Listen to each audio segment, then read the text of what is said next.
بسم الله الرحمن الرحيم. الحمد لله رب العالمين، وأفضل الصلاة وأتم التسليم على المبعوث رحمة للعالمين نبينا ومولانا محمد وعلى آله وصحبه أجمعين، وبعد فأرحب بكم مشاهدي الأكارم أجمل الترحيب في مسهل هذه الحلقة الجديدة من برنامج ترانيم قرآنية. مشاهدينا الأكارم، بدأنا بنمط الصبا ثم النهاوند ثم العجم ثم البيات، ونحن في هذه الحلقة مع راحلة ومع مقام ومع نغم السيغا أو السيكا. هذا النمط حقيقة قرأ به عدد كبير من القراء في مشارق الأرض ومغاربها، وقد يكون أكثر من تميز بقراءة الحدر هم أئمة الحرمين. ويعني فعلا أئمة الحرمين لما يقرؤون بهذا النمط يكون هناك يعني جو من الخشوع غير طبيعي. سنتعرف على هذا النمط، نمط السيغا، من خلال ضيوفي في الاستوديو، وأيضا من خلال الضيوف المتخصصين الذين استضيفهم عبر الهاتف. أرحب أولا بضيفي الذي قدم من لبنان، فضيلة الشيخ القارئ حسن علي المرعب، وأيضا الشيخ القارئ معتصم بالله العسلي. أرحب بكم أولا في مسهل هذه الحلقة. بارك الله بك. طيب، قبل أن نبدأ بالتعريف بهذا النمط، حقيقة نذكر في بداية كل حلقة من الحلقات بحديث النبي صلى الله عليه وسلم الذي هو في الصحيح: ليس منا من لم يتغنى بالقرآن. وحديث كثيرا منها قول النبي صلى الله عليه وسلم: ما أذن لنبي حسن الصوت يتغنى بالقرآن. ومنها أن النبي صلى الله عليه وسلم يعني كان سمع أبا موسى الأشعري يقرأ القرآن ويتغنى به ويحبره، فقال له: لقد أوتيت مزمارا من مزامير آل داود. حقيقة كلمة التغني للعلماء فيها أقوال. هناك من العلماء من يرى أن معنى التغني هو الاستغناء بالقرآن عما سواه. صاحب القرآن إذا أتاه الله عز وجل القرآن فلا ينظر إلى ما في أيدي الناس. هناك من يرى أن معنى التغني هو الجهر بالقرآن، وهناك من يرى أن معنى التغني هو تحسين الصوت بالقرآن. ما المانع أن نجمع هذه المعاني كلها فنقول على قارئ القرآن أن يستغني بالقرآن عما سواه، وأن يجهر بالقرآن أثناء التلاوة، وأن يحسن صوته بالقرآن.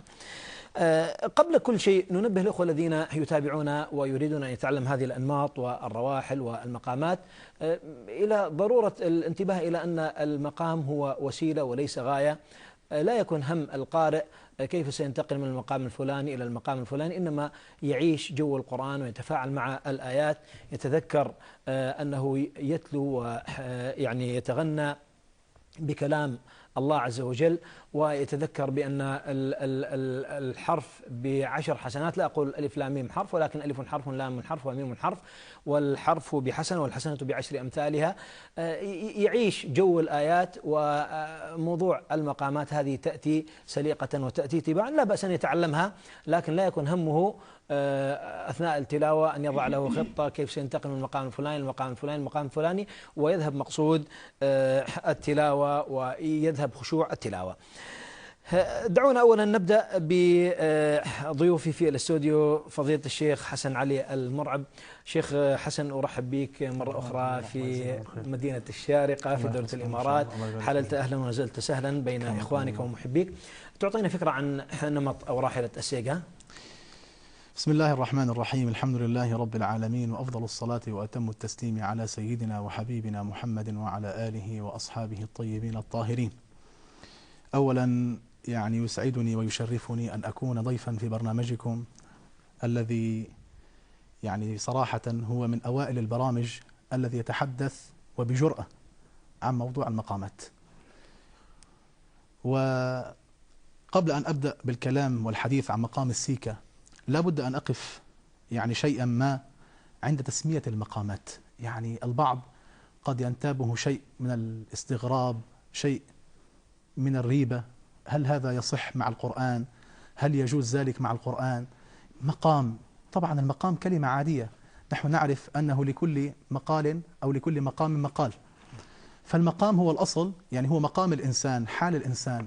فالمقامات والأنغام تحاكي حالة الإنسان النفسية، فكل مقام من المقامات السبعة حتى وفروعها يعني تحاكي النفس، تحاكي المشاعر، تحاكي الأحاسيس. فترى أن مثلا مقام ما يحاكي الحالة النفسية الضعيفة الحزينة، يعني الذي أصابه شيء من البلاء من المصيبة. مقامات تحاكي الحالة السعيدة الفرحة المنتشية، يعني العزة الكرامة. مقامات تحاكي حالة الإخبار، حالة القصة، حالة الإنشاء. وهذا نحن فيه الآن مقام السيكا هو من المقامات التي تحاكي حالة الإخبار، حالة يعني إنشاء الحديث أو إسماع خبر ما أو إسماع قصة ما.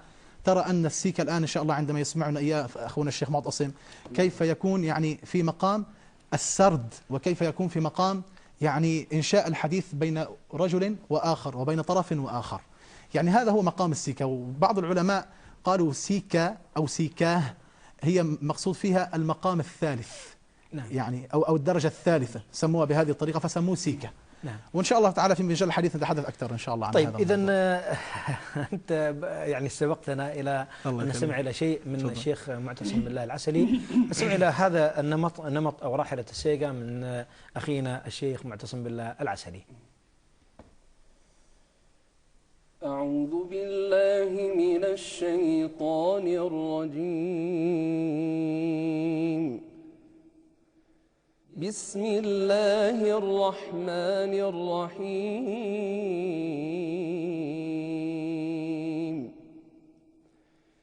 يا أيها الذين آمنوا لا يسخر قوم من قوم عسى أن يكونوا خيرا منهم ولا نساء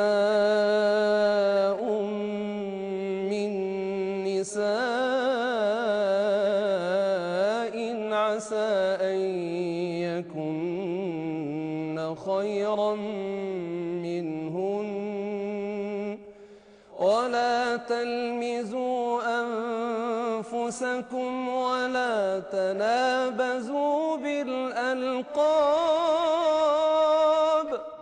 بئس الاسم الفسوق بعد الإيمان، ومن لم يتب فأولئك هم الظالمون. يا أيها الذين آمنوا اجتنبوا كثيرا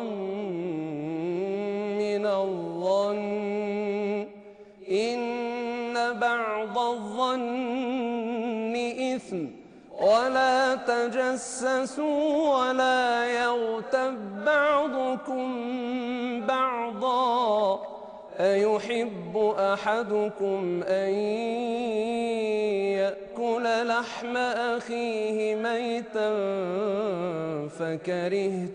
فكرهتموه، واتقوا الله إن الله تواب رحيم.